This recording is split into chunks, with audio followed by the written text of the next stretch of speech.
As someone who has used Starlink in Benin Republic, in Ghana, and in Nigeria, I'm a huge advocate for actually taking a break from Starlink sometimes and trying a different internet. And I say this because Starlink is not as solid as it used to be in Nigeria. If you go to starlink.com/map and you basically toggle this thing to see the availability and download speed for different regions, you would see that Starlink is actually faster in Benin Republic than Nigeria. So I keep saying that if you have a better internet in Nigeria that is maybe as cheap as Starlink, for the standard plan of 58k per month as of the time of recording this video, if you have another internet that is around the same price range and is faster, I think you should go for it. Now, in the past, I've talked about how the upload speed for Starlink is not so great. That's a problem for content creators and people who are looking for jobs. If your company is hiring you, they expect you to have a really good internet that has good upload speed as well, not just the download speed.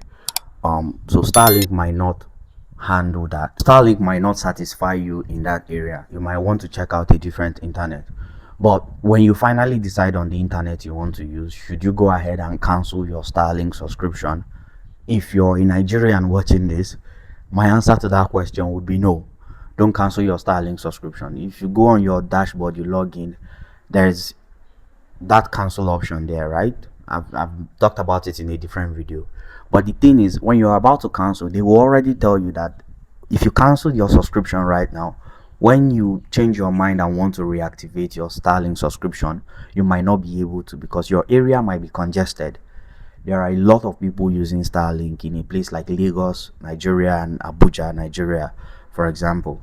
So if you decide, you know what, I'm canceling mine, you go and cancel. When you want to reactivate again, they might tell you you will not be able to because your area is congested. They will not give you an option to either wait or maybe pay for like a business plan that would cost you way more money per month, 300 and something k or even more per month. So my advice to you is don't cancel your Starlink subscription. If you don't want to be billed, if you don't want to be charged, what you can do is take the money out from the card that is connected to your Starlink. If you have, let's say, a CUDA card connected to your Starlink right now, and they keep charging that card and you're tired of paying for it, just move money from that card. They'll try to bill that card a few times. If they cannot bill it because there's no money in the card, they'll stop, and then your subscription automatically just pauses there. It doesn't mean you cancelled, it just pauses. So whenever you feel like renewing your Starlink again, just put money on the card or just go to your Starlink dashboard and click on renew and everything will be fine. That is what I've done, in the past couple of months because I moved to a different network, which I don't want to talk about because this video is not to tell you to use that particular network. But that is what I think you should do. If you're using a different network and you don't want to pay for Starlink, just move money away from the card so you don't get billed. Let me know if you have questions. I'll see you in the next one.